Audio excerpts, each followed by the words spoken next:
Después de 20 años sin una sola llamada, sin un mensaje, sin siquiera saber si yo estaba viva o muerta, mi hijo Miguel me envió una invitación elegante impresa en papel dorado. Querida mamá, te invitamos a nuestra cena navideña. Ha pasado demasiado tiempo. Firmado con letra perfecta. Con amor, Miguel y Sofía. 20 años. 2 décadas completas donde para él yo simplemente no existía. Ni cuando me operaron del corazón, ni cuando perdí mi trabajo, ni cuando tuve que vender todo para sobrevivir. Nada. Silencio absoluto. Pero ahora, justo cuando mis negocios prosperaban y mi nombre aparecía en las revistas de empresarios exitosos de Guanajuato, ahora sí se acordaba de que tenía madre. La ironía me dolía tanto que tuve que sentarme para no desmayarme. Este mismo hijo que me había dicho a los 17 años, prefiero irme con papá y Patricia. Ellos sí tienen dinero. Contigo solo voy a ser un muerto de hambre toda la vida. Ahora me escribía con amor. Pero lo que él no sabía, lo que ninguno de ellos imaginaba, es que yo ya llevaba 6 meses investigando cada movimiento de su vida perfecta. Y lo que había descubierto me había confirmado exactamente lo que esperaba. Mi invitación navideña tenía un precio muy específico. Sigue mi historia hasta el final y comenta la ciudad desde donde me estás viendo para saber qué tan lejos ha llegado mi relato. Mi nombre es Elena Morales. Tengo 65 años y durante 47 años de mi vida creí que ser buena madre significaba sacrificarlo todo por los hijos. Qué equivocada estaba. Cuando Miguel nació, yo tenía apenas 18 años. Su padre, Roberto, trabajaba como mecánico y yo limpiaba casas para que no nos faltara nada. Vivíamos en una casita de adobe en las afueras de León, pero era nuestro hogar. Miguel era mi mundo entero. Le compraba los tenis más caros aunque yo caminara con los zapatos rotos. Le pagaba clases de inglés aunque comiera frijoles toda la semana. Cada peso que ganaba era para él, para su futuro, para que tuviera las oportunidades que yo nunca tuve. Recuerdo perfectamente las mañanas cuando Miguel tenía 8 años. Yo me levantaba a las 4 de la madrugada para hacerle el desayuno perfecto, huevos con jamón, jugo de naranja recién exprimido, pan tostado cortado en triángulos como a él le gustaba. Después corría a mi primer trabajo limpiando la casa de la señora Rodríguez, luego al segundo trabajo en la oficina del licenciado Martínez. Y por las tardes vendía tamales en la esquina de la preparatoria para pagarle sus libros y uniformes. Miguel nunca supo que muchas noches yo me acostaba sin cenar para que él tuviera dinero para sus gastos escolares. Nunca supo que vendí mis aretes de oro, los únicos que tenía de mi mamá, para comprarle su primera computadora. Nunca supo que trabajé dobles turnos durante 3 años para pagarle el curso de computación que tanto quería. Durante 16 años fuimos una familia humilde pero unida. Roberto trabajaba duro, yo también, y Miguel era un niño brillante. Sacaba puras buenas calificaciones, era educado, me ayudaba en casa. Los domingos íbamos al Parque Central de León, comprábamos elotes y Miguel me contaba sus sueños. Quería ser ingeniero, tener una empresa, ayudarme a comprar una casa más grande. Cuando sea grande, mami, te voy a dar todo lo que te mereces, me decía abrazándome fuerte. Todos los vecinos me decían, «¿Qué suerte tienes, Elena? Ese niño va a ser tu orgullo». Y yo les creía. Vivía para esas palabras, para esa promesa de que tanto sacrificio valdría la pena. Pero cuando Miguel cumplió 16 años, todo cambió. Roberto conoció a Patricia Hernández, una mujer divorciada que tenía una boutique de ropa cara en el centro de León. Patricia tenía dinero, carro del año, una casa en el fraccionamiento más exclusivo de la ciudad. Casa con cochera para 3 carros, jardín con piscina, muebles importados, todo lo que nosotros nunca pudimos tener. Los cambios en Roberto fueron graduales pero devastadores. Primero empezó a llegar tarde, siempre con alguna excusa del trabajo. Después empezó a criticar todo, que la casa estaba vieja, que la comida era siempre lo mismo, que yo no me arreglaba como las señoras de la ciudad, Finalmente empezó a hablarle a Miguel sobre las oportunidades que nos perdíamos por vivir así. Mira, hijo, le decía Roberto, hay gente que vive mejor que nosotros. Gente que puede darte una educación de verdad, contactos importantes, un futuro prometedor. Tu mamá es muy buena persona, pero a veces el amor no es suficiente. Yo escuchaba esas conversaciones desde la cocina y sentía cómo mi mundo se desmoronaba pedazo por pedazo. Roberto estaba sembrando veneno en la mente de mi hijo, y yo no sabía cómo detenerlo. La confrontación fue brutal. Roberto llegó una noche con olor a perfume caro y me dijo: Elena, esto ya no funciona. Patricia me ofrece una vida que tú nunca podrás darme. Me voy con ella. Cuando le reclamé por nuestro hijo, por los años juntos, él se rió. Miguel ya está grande. Que decida con quién quiere vivir. Y mi hijo, mi niño al que había criado con tanto amor, me miró directo a los ojos y dijo: Mamá, lo siento, pero papá tiene razón. Con Patricia voy a poder estudiar en una escuela privada, voy a tener carro, voy a conocer gente importante. Contigo siempre voy a ser pobre. Esas palabras me partieron el alma. Pero lo que más me dolió fue cuando agregó: Cuando seas alguien en la vida, hablamos. Se fueron esa misma noche, Roberto, Miguel y su nueva vida de lujos con Patricia. Me dejaron sola en esa casita de adobe, con el corazón destrozado y sin un peso. Durante meses lloré hasta quedarme sin lágrimas. Los primeros días ni siquiera podía levantarme de la cama.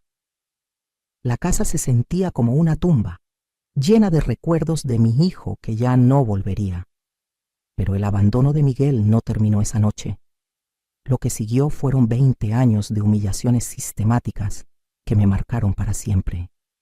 Los primeros meses después de que se fueron, yo todavía tenía esperanza.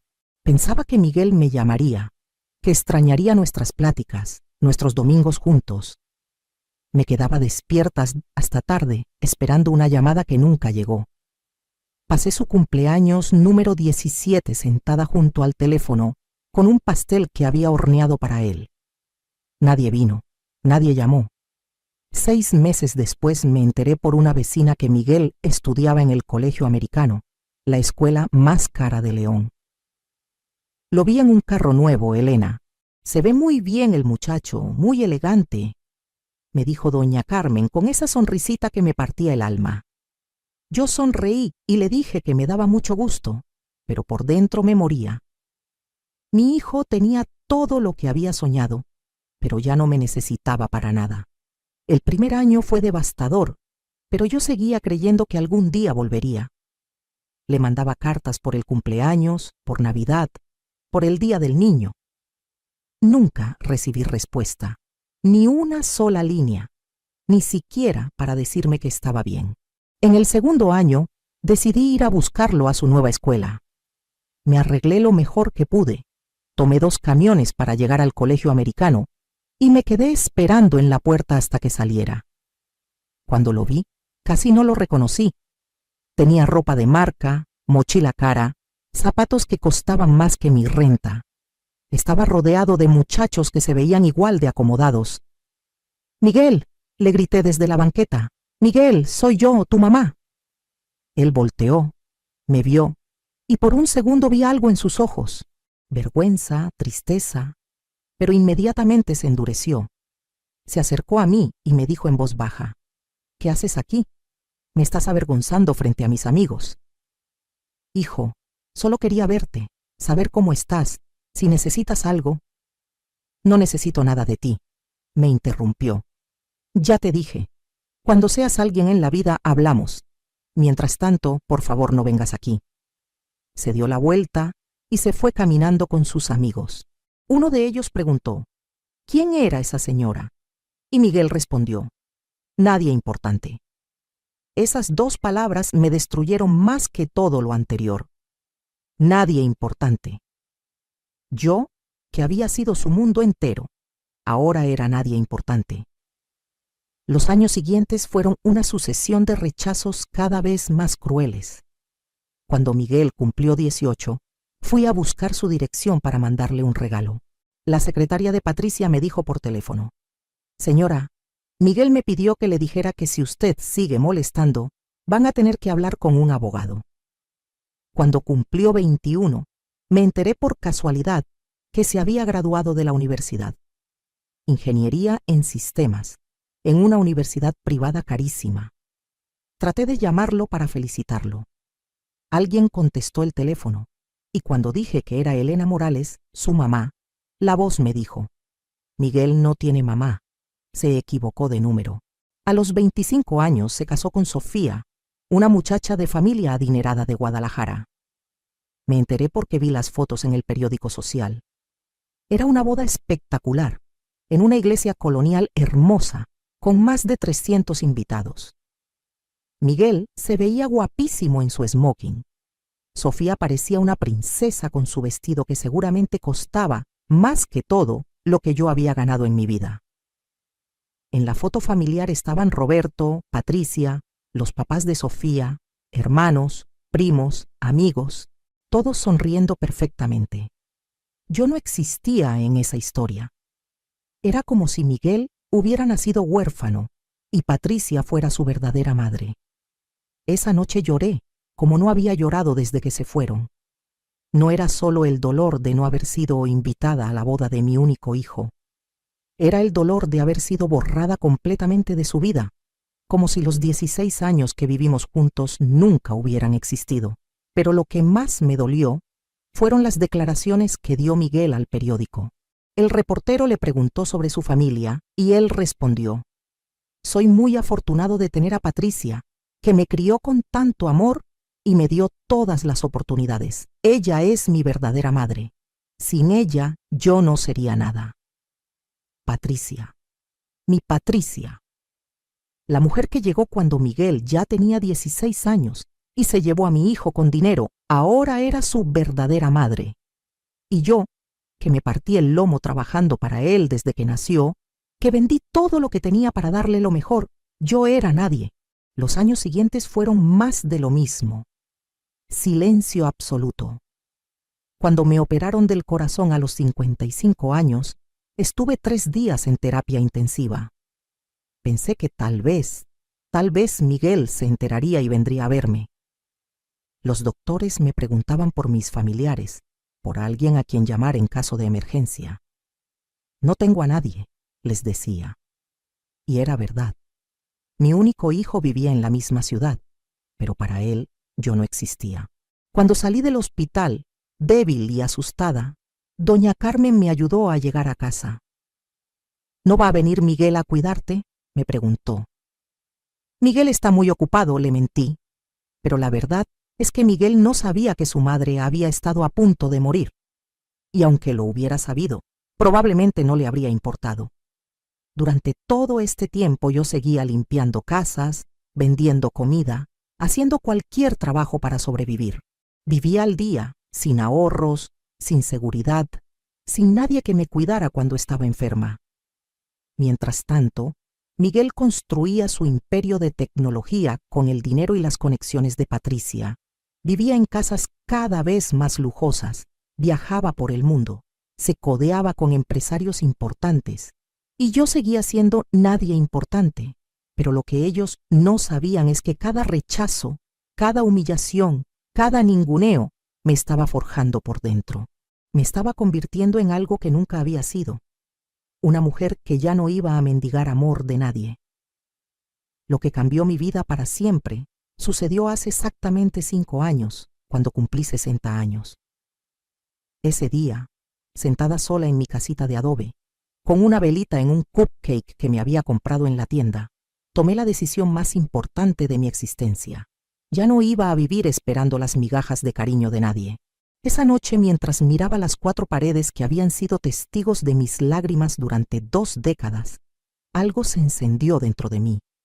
Una fuerza que no sabía que tenía. Una determinación que venía desde lo más profundo de mi alma. Elena, me dije en voz alta, o te levantas ahora, o te quedas aquí para siempre esperando que alguien venga a salvarte.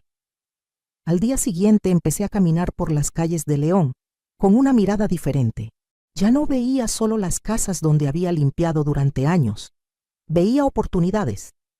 Durante tantos años había entrado a esas mansiones como empleada, pero ahora las observaba como empresaria.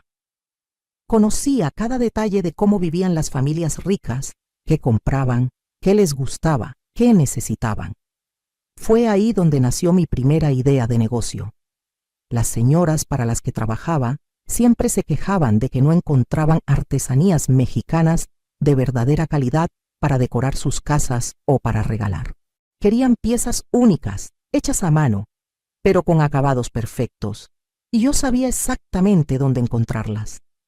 Con los pocos ahorros que tenía, apenas 3,000 pesos, empecé a viajar a los pueblos alrededor de León, San Miguel de Allende, Dolores Hidalgo, Guanajuato capital.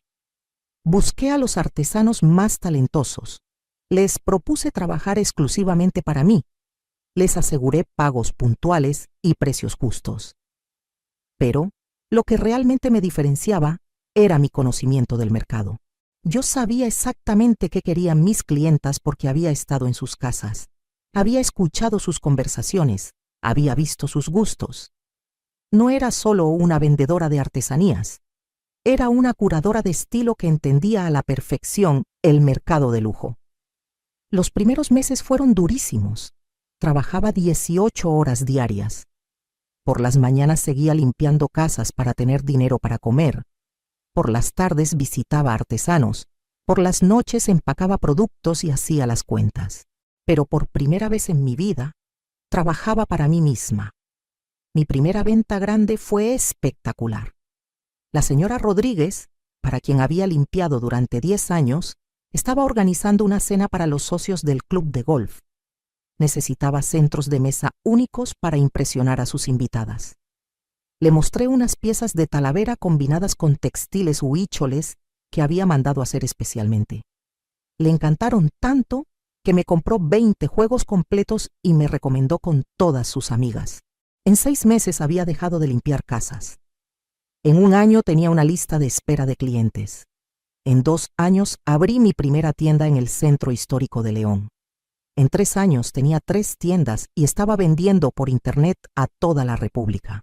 Pero lo que realmente cambió mi destino fue cuando conocí al arquitecto Ramón Guerrero. Él estaba diseñando un hotel boutique en San Miguel de Allende y necesitaba una decoración completamente mexicana, pero con estándares internacionales. Me contrató para todo el proyecto. El hotel fue un éxito rotundo. Salió en revistas internacionales y de repente todos los hoteles de lujo querían trabajar conmigo. A los 4 años de haber empezado con 3,000 pesos, ya tenía un negocio que facturaba más de 20 millones de pesos anuales, pero no me detuve ahí. Con las ganancias empecé a comprar propiedades, primero en León, después en San Miguel de Allende, luego en Guanajuato capital. Mi estrategia era simple pero efectiva. Compraba casas coloniales en mal estado en el centro histórico. Las restauraba con artesanos locales, manteniendo su autenticidad, y las convertía en hoteles boutique o las vendía a extranjeros que buscaban casas de ensueño en México. En 2 años tenía un portafolio de 15 propiedades. Hace 1 año, cuando cumplí 64, ya era oficialmente millonaria. No solo en pesos, sino en dólares. Tenía propiedades por más de 5 millones de dólares.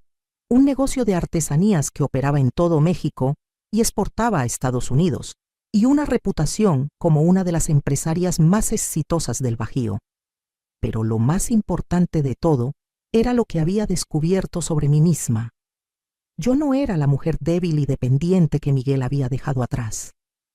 Yo era una mujer inteligente, trabajadora, visionaria, que solo había necesitado una oportunidad para brillar. La pobreza no había sido mi destino. Había sido mi punto de partida. Cuando las revistas de negocios empezaron a escribir artículos sobre mi historia, cuando me invitaron a conferencias para empresarios, cuando mi nombre apareció en la lista de mujeres más exitosas de Guanajuato, algo curioso empezó a pasar. De repente, después de 20 años de silencio absoluto, mi teléfono empezó a sonar. Primero fue Roberto, una llamada perdida, después un mensaje.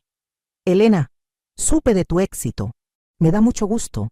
Deberíamos platicar. Borré el mensaje sin responder. Después fue Patricia. Un mensaje en Facebook. Hola Elena, qué orgullo ver todo lo que has logrado. Miguel siempre habla de ti con cariño.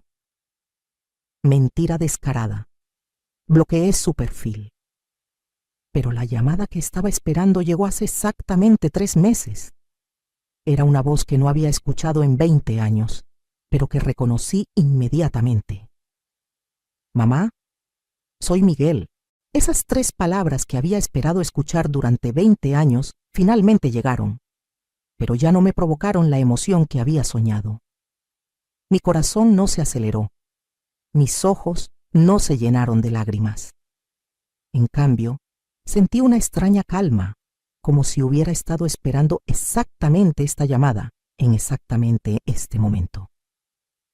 Hola, Miguel, le respondí con una voz tranquila que ni yo misma reconocí. Mamá, bueno, he estado pensando mucho en ti últimamente. Supe por las noticias todo lo que has logrado y estoy muy orgulloso. Siempre supe que eras una mujer especial. Mentira, pura mentira. Durante 20 años fui nadie importante y ahora de repente era una mujer especial, pero en lugar de reclamarle, decidí jugar su juego. Qué gusto escucharte, hijo. ¿Cómo estás? ¿Cómo está tu familia? Estamos muy bien, mamá. Sofía y yo tenemos 2 hijos preciosos, Ana de 15 años y Joaquín de 12. Son unos niños maravillosos. Siempre les hablo de ti. Otra mentira. Si siempre les hablaba de mí, ¿por qué durante 15 y 12 años respectivamente nunca había recibido ni una sola foto de mis nietos? ¿Por qué no sabía ni sus nombres hasta ese momento? Me da mucho gusto saber que tengo nietos, le dije. Me encantaría conocerlos algún día. Claro, mamá, por supuesto.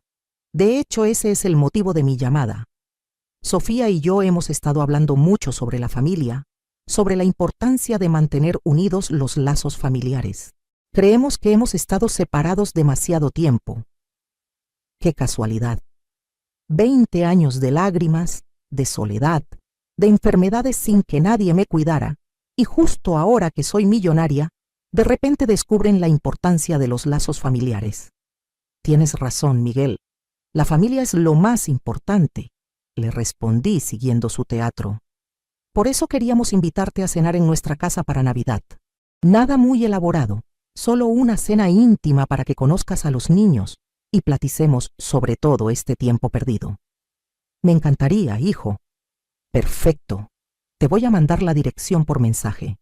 Tenemos una casa nueva en Puerta de Hierro, ya sabes, para estar más cerca de las escuelas de los niños. Puerta de Hierro, el fraccionamiento más exclusivo de Guadalajara. Por supuesto que tenían casa ahí. Miguel siempre había querido lo mejor y ahora lo tenía. Estaré ahí, Miguel. Muchas gracias por la invitación. Gracias a ti, mamá. No sabes qué feliz me hace que por fin volvamos a estar juntos. Cuando colgué el teléfono, sonreí por primera vez en meses. Pero no era una sonrisa de felicidad. Era una sonrisa de satisfacción, porque desde el momento que escuché su voz, supe exactamente lo que estaba pasando. Miguel no me había llamado por amor, ni por nostalgia, ni por los nietos. Miguel me había llamado porque necesitaba algo, y yo tenía una idea bastante clara de qué era. Esa misma noche contraté a Investigaciones Privadas Guerrero, la empresa de detectives más discreta de Guadalajara. Le dije al licenciado Guerrero exactamente lo que necesitaba. Información completa sobre la situación financiera de Miguel Morales Hernández y Sofía Morales de Herrera. Cuentas bancarias, inversiones, deudas, hipotecas, tarjetas de crédito, negocios, todo. ¿Qué tan profundo quiere que investiguemos, señora Morales?, me preguntó el licenciado. Todo. Quiero saber hasta de qué color son sus calzones, pero quiero discreción absoluta. Nadie debe saber de esta investigación. Entendido. Le tendremos un reporte completo en 2 semanas. Mientras esperaba el reporte, decidí hacer mi propia investigación. Durante años había perfeccionado el arte de volverme invisible, de escuchar sin ser vista, de observar sin ser notada. habilidades que había desarrollado limpiando casas, pero que ahora iba a usar para un propósito completamente diferente. Empecé a moverme en los círculos sociales donde se movía Miguel. Clubes deportivos, eventos de empresarios, cenas de caridad. Como Elena Morales, la exitosa empresaria de artesanías y bienes raíces, tenía acceso a lugares donde antes nunca habría podido entrar. En el Club de Golf Guadalajara, durante un torneo de caridad, escuché por casualidad una conversación entre dos socios que conocían a Miguel. «Pobre Miguel», decía uno. «Su empresa de software está en números rojos desde hace 2 años. Los clientes se fueron con empresas más grandes y él se quedó con los gastos fijos. Y esa casa en Puerta de Hierro los está matando», agregó el otro. «Hipoteca de 30,000 pesos mensuales, más los colegios de los niños, más los carros, más el estilo de vida. Sofía no quiere bajar el nivel de vida por nada del mundo». ¿Y Patricia no los ayuda? Patricia ya se hartó. Les prestó una fortuna el año pasado y no le han pagado ni un peso. Ahora les dice que se las arreglen solos. Interesante, muy interesante. Miguel estaba quebrado y Patricia, su verdadera madre, ya no quería seguir financiando su estilo de vida de lujo. Una semana después, en una cena de empresarios en el Hotel Villa Montaña, me senté casualmente en la mesa de al lado de un contador que trabajaba para empresas de tecnología. La crisis del sector tecnológico ha sido brutal, le comenté durante la conversación. Conozco a varios empresarios que han sufrido mucho. Sí, es terrible. Empresas que facturaban millones ahora están cerrando. Hace poco tuve que decirle a un cliente que si no conseguía capital fresco en los próximos 3 meses, tendría que declararse en bancarrota. ¿Qué tipo de empresa? Software para pequeñas empresas.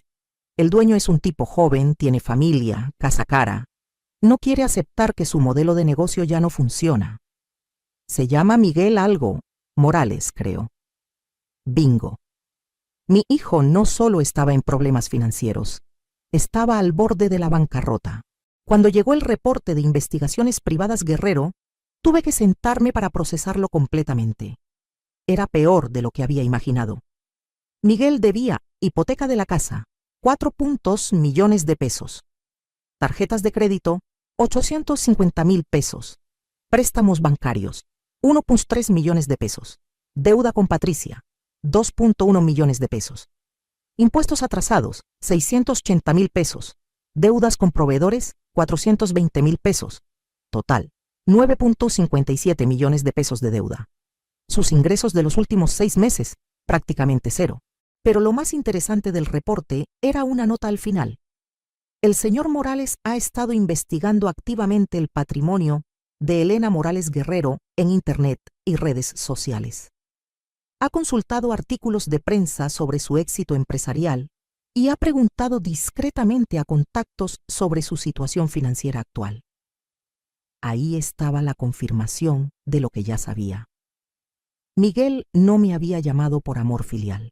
Me había llamado porque había descubierto que su mamá pobre se había vuelto millonaria y necesitaba desesperadamente que alguien lo salvara de la bancarrota.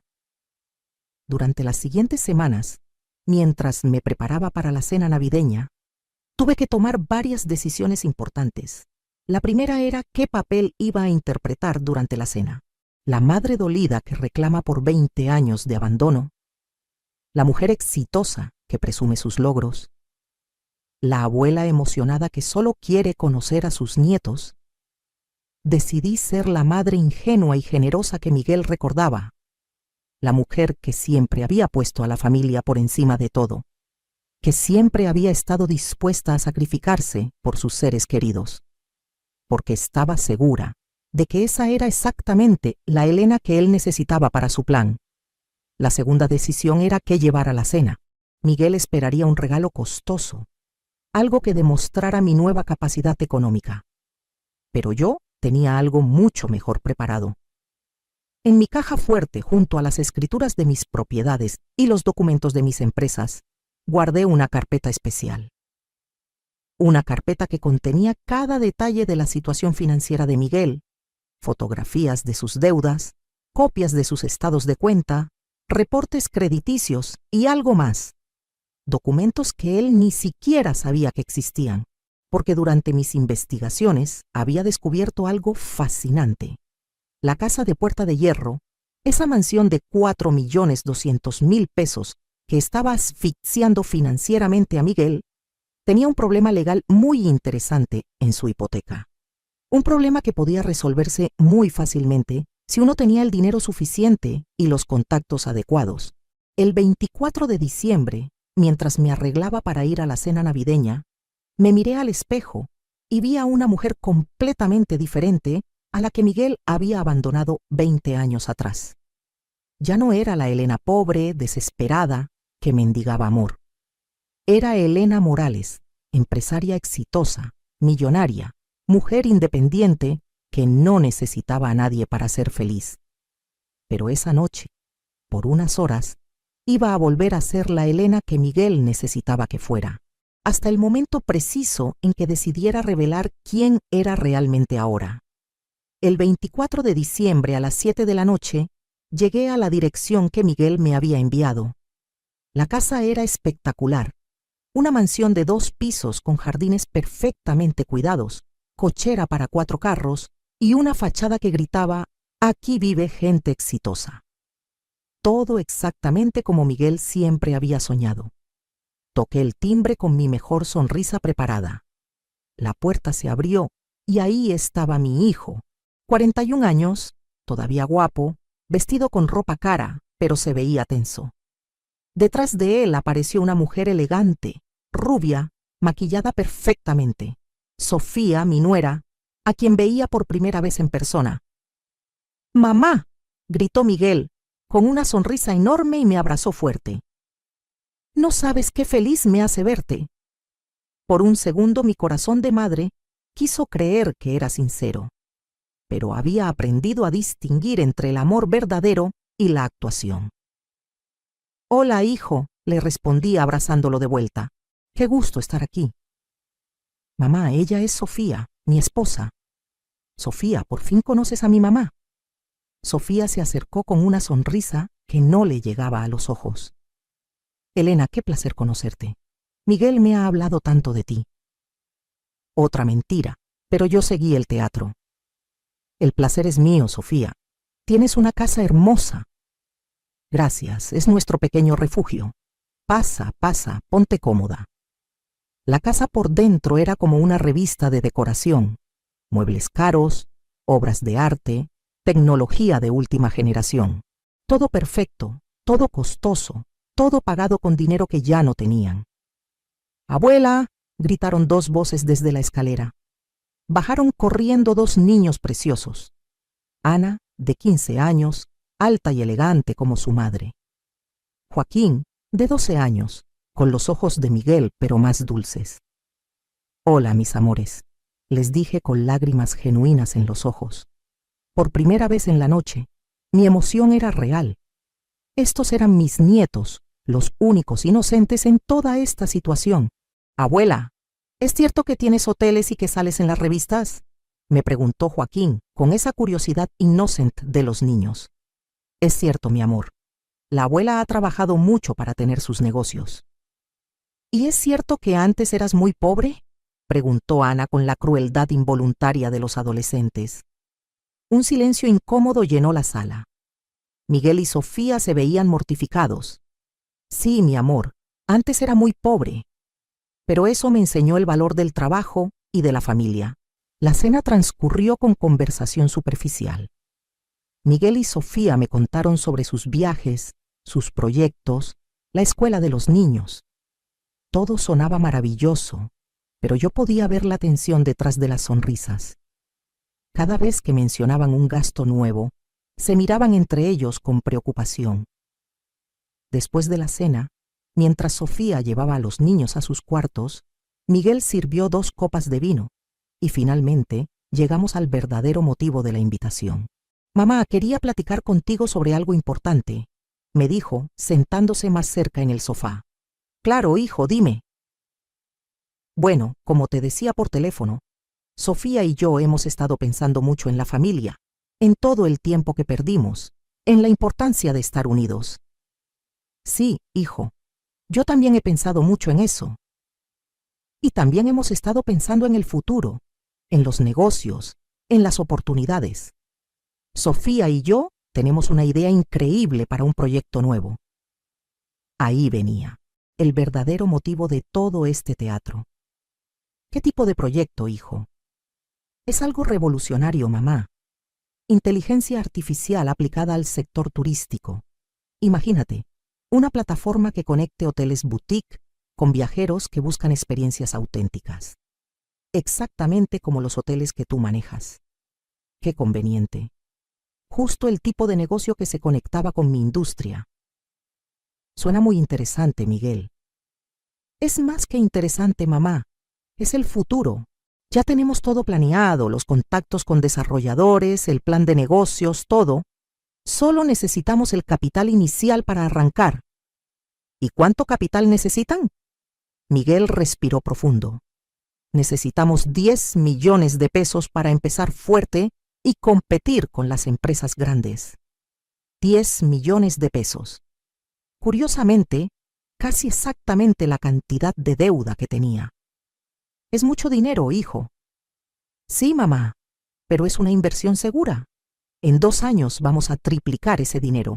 Y obviamente tú serías socia mayoritaria. Sería tu empresa también. Sofía regresó en ese momento, como si hubiera estado esperando la señal. Elena, perdón que me meta en la conversación, pero estoy muy emocionada con este proyecto. Miguel es un genio de la tecnología y tú tienes la experiencia en turismo de lujo. Sería una sociedad perfecta. Además, mamá, agregó Miguel, sería una forma maravillosa de trabajar juntos, de recuperar el tiempo perdido. Imagínate, después de tantos años separados, ahora podríamos ser socios, familia y empresa al mismo tiempo. La manipulación era tan obvia que casi me daba risa. Primero el chantaje emocional del tiempo perdido, después la promesa de ganancias millonarias, finalmente la fantasía de la familia unida trabajando junta. Es una propuesta muy tentadora, les dije, pero 10 millones de pesos es una decisión muy grande. Necesito pensarlo.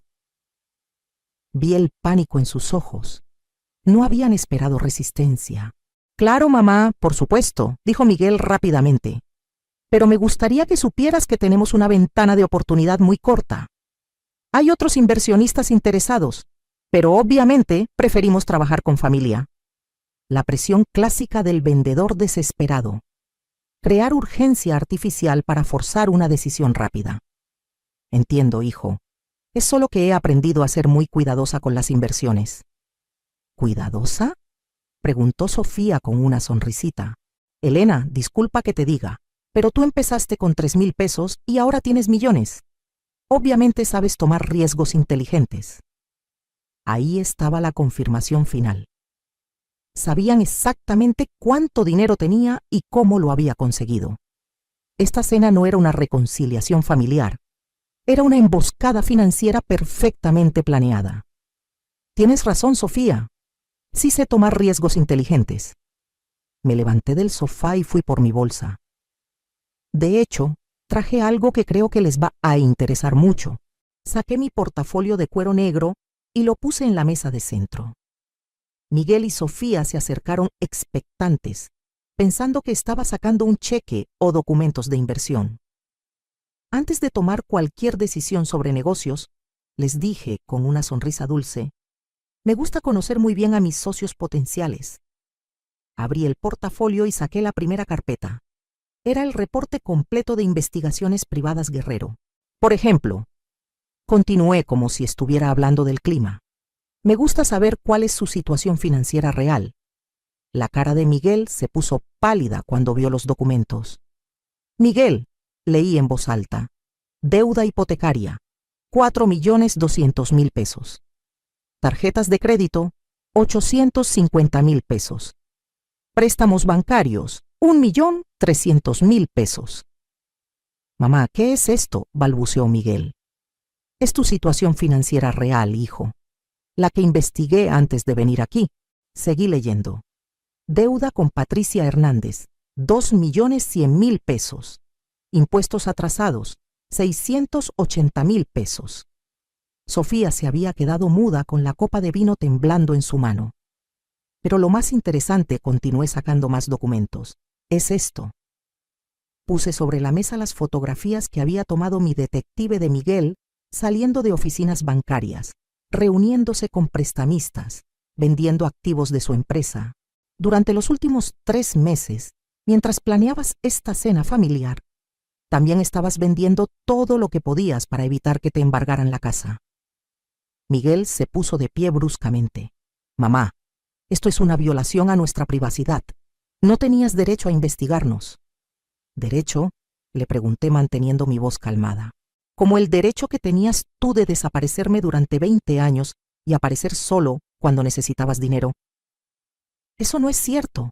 Yo quería verte porque eres mi madre. Miguel, saqué otro documento del portafolio. Aquí tengo el historial de tus búsquedas en Internet de los últimos 2 meses. Buscaste Elena Morales Patrimonio, Elena Morales Fortuna, Empresarios Ricos Guanajuato. ¿También ibas a negar eso? El silencio en la sala era ensordecedor. Finalmente Sofía habló con voz temblorosa. Elena, está bien, sí estamos pasando por problemas económicos, pero eso no significa que Miguel no te ame. A veces las familias se ayudan en momentos difíciles. ¿Familias? Me reí sin humor. Ahora somos familia. Cuando Miguel me dijo que era nadie importante, éramos familia. Cuando me dijeron que se habían equivocado de número, éramos familia. Cuando estuve 3 días en terapia intensiva y nadie vino a verme, éramos familia. Miguel se sentó de nuevo con la cabeza entre las manos. Mamá, yo era muy joven, cometí errores terribles, pero ahora quiero enmendarlos. ¿Enmendarlos con 10 millones de pesos, Miguel? No es solo por el dinero. Por supuesto que es solo por el dinero. Grité por primera vez en la noche. Durante 20 años fui una mujer pobre, limpiando pisos, vendiendo tamales, y para ti yo no existía. Pero en cuanto salgo en las revistas como millonaria, de repente descubres el amor filial. Saqué el último documento de mi portafolio. Era lo que había estado guardando para el final. Pero ¿sabes qué es lo más triste de todo esto, Miguel? Es que yo sí venía dispuesta a ayudarte. Los ojos de Miguel se iluminaron con esperanza. Durante estas semanas, mientras ustedes planeaban cómo manipularme, yo estaba investigando formas de salvarlos de la bancarrota. Porque a pesar de todo, sigues siendo mi hijo. Puse el último documento en la mesa. Era un contrato de compra. Este es el contrato de compra de tu hipoteca, Miguel. Compré tu deuda al banco la semana pasada. Miguel y Sofía se quedaron petrificados. ¿Qué? ¿Qué significa eso?, susurró Sofía. Significa, mi querida nuera, que yo soy ahora la dueña de esta casa. Ustedes ya no le deben al banco, me deben a mí. Miguel se puso de pie tambaleándose. Eso es imposible. Los bancos no pueden vender hipotecas así nada más. Pueden cuando el deudor está en mora por 3 meses y cuando alguien ofrece pagar la deuda completa más una penalización. 4,800,000 pesos fue lo que pagué por su casa. La realidad los golpeó como un martillo. Durante semanas habían planeado estafarme 10 millones de pesos, sin saber que yo ya era dueña de su patrimonio más valioso. Pero tranquilos, continué con una sonrisa que no tenía nada de maternal. Soy una mujer generosa. Les voy a dar 2 opciones. Saqué 2 contratos más de mi portafolio. Opción 1. Ejecuto la hipoteca mañana mismo. Los desalojo legalmente, vendo la casa, y ustedes quedan en la calle con una demanda judicial que los perseguirá por años. Esta opción incluye que toda la ciudad de Guadalajara se entere de que la familia perfecta de Miguel Morales era una fachada construida con deudas. Miguel y Sofía se veían como si estuvieran viendo su propia muerte. Opción 2. Firman ahora mismo este contrato donde me transfieren voluntariamente la propiedad de la casa. A cambio, yo liquido todas sus deudas pendientes y les doy 6 meses para encontrar una casa más modesta donde vivir. También les garantizo que nadie se va a enterar de su situación financiera real. Pero, ¿dónde vamos a vivir? lloró Sofía. Donde vive la gente normal, Sofía, en una casa acorde a sus ingresos reales, no a sus fantasías de grandeza. Miguel me miró con una mezcla de respeto y terror que nunca había visto antes. ¿Y si no aceptamos ninguna de las dos opciones? No existe esa alternativa, hijo. Yo ya soy la dueña de esta casa. La decisión es si se van por las buenas o por las malas. Un silencio largo llenó la sala. Finalmente, Miguel habló con voz quebrada. ¿Por qué, mamá? ¿Por qué nos haces esto? No te estoy haciendo nada, Miguel. Te estoy dando exactamente lo que me diste a mí durante 20 años. Una lección sobre las consecuencias de nuestras decisiones. Pero nosotros somos tu familia. No, Miguel. Familia es quien está contigo en las buenas y en las malas. Familia es quien te ama cuando tienes todo y cuando no tienes nada. Ustedes son solo personas que comparten mi sangre y que aparecieron cuando les convino. Sofía rompió en llanto. Elena, por favor, piensa en los niños. Ellos no tienen la culpa de nada. Tienes razón. Los niños no tienen la culpa. Por eso la opción 2 incluye que me hago cargo de su educación hasta que terminen la universidad. Pero en escuelas públicas, para que aprendan el valor del dinero que ustedes nunca les enseñaron. Miguel se acercó a mí con lágrimas en los ojos. Mamá, está bien. Entiendo tu enojo. Nos merecemos esto. Pero por favor, danos una oportunidad de ser una familia real. Yo quiero conocerte, quiero que seas parte de nuestras vidas, quiero que mis hijos tengan a su abuela. Esa oportunidad la tuviste durante 20 años, Miguel. Cada día que pasó sin que me llamaras, cada cumpleaños mío que ignoraste, cada momento que necesité a mi hijo y no estuviste, esa era tu oportunidad. Puse las plumas sobre la mesa. Ahora solo te estoy dando la misma oportunidad que tú me diste a mí. La oportunidad de empezar de cero, sin dinero, sin casa lujosa, sin estatus social. La oportunidad de descubrir quién eres realmente cuando no tienes nada. Miguel tomó una de las plumas con mano temblorosa. Si firmo esto, ¿hay alguna posibilidad de que algún día me perdones? El perdón se gana, Miguel, y se gana con tiempo, con acciones, con humildad real, no con manipulaciones ni con palabras bonitas. ¿Y si trabajo duro? ¿Si cambio? ¿Si demuestro que puedo ser el hijo que merezco? Entonces tal vez algún día puedas volver a llamarme mamá. Pero va a tener que ser porque realmente me amas, no porque necesitas algo de mí. Miguel firmó los papeles. Sofía firmó también, llorando en silencio. Cuando terminaron guardé todos los documentos en mi portafolio y me puse de pie. Los niños pueden quedarse a terminar el ciclo escolar. Después tendrán que cambiarse a escuelas públicas. Tienen 6 meses para encontrar una nueva casa y un trabajo real. Me dirigí hacia la puerta y me detuve. Ah, y Miguel, si en algún momento durante estos 6 meses sientes la tentación de odiarme o de sentirte víctima, recuerda esto. Yo no te estoy castigando. Te estoy regalando la misma oportunidad que tú me diste a mí. La oportunidad de descubrir de qué estás hecho realmente. Salí de esa casa sintiendo algo que no había sentido en 20 años. Justicia. Pero también algo más profundo. La certeza de que finalmente había cerrado un capítulo de mi vida que me había mantenido encadenada durante demasiado tiempo. 6 meses después de esa Navidad, estoy sentada en la terraza de mi nueva casa en San Miguel de Allende, viendo el atardecer sobre los tejados coloniales, tomando una copa de vino y reflexionando sobre cómo cambió mi vida para siempre.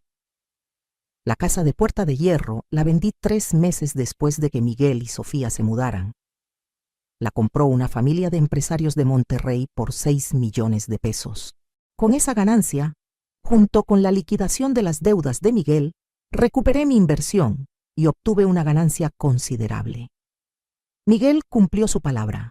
Encontró trabajo como programador en una empresa de software de Guadalajara.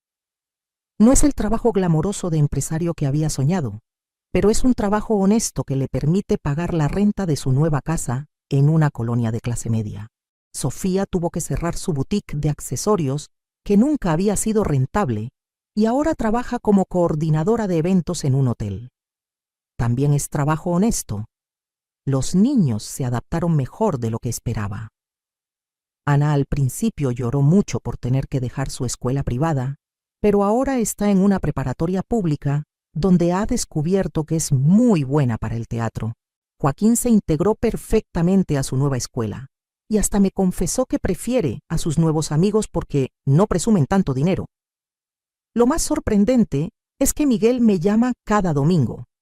Las primeras llamadas eran incómodas, tensas, llenas de silencios, pero poco a poco hemos empezado a tener conversaciones reales. Me cuenta sobre su trabajo, sobre los retos de vivir con un presupuesto limitado, sobre las cosas que está aprendiendo de sí mismo. Hace 3 semanas me dijo algo que me llegó al corazón. Mamá, por primera vez en mi vida estoy orgulloso del dinero que gano porque me lo estoy ganando honestamente. Antes todo era prestado, regalado o conseguido con engaños. Ahora cuando pago la renta, sé que ese dinero salió de mi trabajo. Sofía también ha cambiado. La mujer superficial y materialista que conocí en esa cena navideña ha tenido que enfrentarse a la realidad de trabajar para vivir. La última vez que hablamos me dijo: Elena, antes odiaba mi trabajo porque pensaba que era temporal. Ahora lo disfruto porque entiendo que es mi responsabilidad. Pero el cambio más hermoso ha sido con mis nietos. Ana y Joaquín vienen a visitarme cada vacaciones aquí a San Miguel de Allende. Les enseño sobre los artesanos locales, los llevo a conocer los talleres donde se hacen las piezas que vendo en mis tiendas. Les explico cómo construí mi empresa desde cero. Ana me dijo el mes pasado: Abuela, antes pensaba que ser rico era tener muchas cosas caras, pero ahora entiendo que ser rico es poder hacer lo que te gusta y vivir sin deberle nada a nadie. Mis ojos se llenaron de lágrimas cuando escuché esas palabras. Joaquín ha desarrollado una pasión por la historia del arte mexicano. Quiere estudiar para ser curador de museos. Abuela, me dice, quiero ayudar a que la gente entienda lo valiosas que son nuestras tradiciones, como tú haces con las artesanías. Mis negocios han seguido creciendo. Ahora tengo tiendas en 5 estados y estoy expandiendo mis exportaciones a Europa. Pero lo más satisfactorio es que he creado una fundación que da becas a artesanos jóvenes para que estudien técnicas tradicionales y las mantengan vivas. Patricia, curiosamente, me buscó hace 4 meses. Quería disculparse por todo lo que había pasado. Me dijo que nunca imaginó que sus acciones iban a separar a una madre de su hijo durante tanto tiempo. Le dije que ya no guardaba rencores, que cada quien había tomado sus decisiones y cada quien había vivido las consecuencias. Roberto murió hace 2 años de un infarto. Me enteré por el periódico. No sentí tristeza, pero tampoco satisfacción. Solo una extraña sensación de que un capítulo muy viejo finalmente se había cerrado para siempre. La relación con Miguel sigue siendo un trabajo en progreso. No hemos llegado al punto donde puedo decir que somos una familia normal, pero estamos construyendo algo nuevo sobre bases honestas. Él está aprendiendo a amarme sin necesitar nada de mí, y yo estoy aprendiendo a confiar en él sin olvidar las lecciones del pasado. Hace un mes, Miguel me propuso algo que me sorprendió. Me dijo que había estado ahorrando dinero para pagarme por la educación de los niños. Mamá, sé que dijiste que te harías cargo, pero quiero pagar yo la colegiatura de Ana y Joaquín. Necesito demostrarme a mí mismo que puedo ser responsable de mi familia. Le dije que podía hacerlo, pero solo si no se endeudaba para ello. Si tienes el dinero ahorrado, úsalo. Si no lo tienes, no te preocupes, que para eso estoy yo. Es un equilibrio delicado entre apoyarlo y no permitir que vuelva a caer en patrones del pasado. También he estado saliendo con alguien. Se llama Dr. Raúl Mendoza. Es viudo, tiene 70 años, es médico retirado y vive aquí en San Miguel de Allende. Lo conocí en una exposición de arte y hemos desarrollado una amistad hermosa que está convirtiéndose en algo más profundo. Raúl me dice que admira mi fuerza, pero también me ha enseñado que está bien ser vulnerable con las personas que se lo merecen. Elena, me dijo la semana pasada. Has pasado tantos años siendo fuerte para todo el mundo que te olvidaste de que también tienes derecho a ser cuidada. Lo que más me gusta de Raúl es que me conoció cuando ya era exitosa, pero se enamoró de la mujer que limpiaba pisos y vendía tamales. Esa mujer que luchó sola durante 20 años, me dice, esa es la mujer de la que me enamoré. El dinero y el éxito solo son bonos adicionales. He aprendido que el verdadero éxito no se mide en millones de pesos o en casas lujosas. El verdadero éxito se mide en la paz que sientes cuando te ves al espejo, en la capacidad de dormir tranquila sabiendo que no le debes nada a nadie, en tener personas en tu vida que te aman por quien eres, no por lo que tienes. Mi historia no es una historia de venganza, aunque así puede parecer desde afuera. Es una historia de justicia, de límites, de aprender a valorarse a una misma. Durante 20 años viví mendigando amor de personas que no sabían darlo. Ahora vivo rodeada de personas que me aman genuinamente, y eso no tiene precio. A las mujeres que están escuchando mi historia y que tal vez están pasando por situaciones similares, quiero decirles esto. Nunca es demasiado tarde para empezar de nuevo. Nunca es demasiado tarde para descubrir de qué están hechas. Nunca es demasiado tarde para dejar de mendigar amor y empezar a exigir respeto. Yo empecé mi nueva vida a los 60 años. Ustedes pueden empezar la suya a cualquier edad. No necesitan ser millonarias para ser libres. Solo necesitan decidir que valen más de lo que les han hecho creer. La vida me enseñó que el amor real no puede comprarse, pero el respeto sí puede exigirse. Que la familia no es quien comparte tu sangre, sino quien está contigo cuando más lo necesitas. Que nunca es demasiado tarde para ser la protagonista de tu propia historia en lugar de ser la víctima de las decisiones de otros. Miguel y yo probablemente nunca tengamos la relación madre-hijo tradicional que perdimos durante 20 años.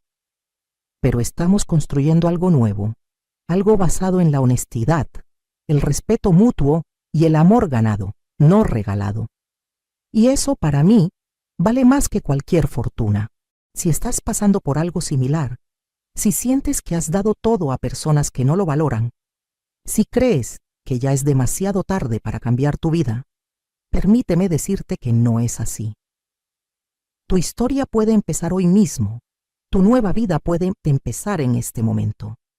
Solo necesitas tomar la decisión más importante que existe. Decidir que tú vales la pena. ¿Qué harías en mi lugar? ¿Has pasado por algo así? ¿Has tenido que tomar decisiones difíciles para recuperar tu dignidad? Comenta abajo y cuéntame tu historia. Porque todas las mujeres que hemos luchado solas, sabemos que nuestras historias pueden ser la luz que otras necesitan para encontrar su camino. No estás sola. Nunca estás sola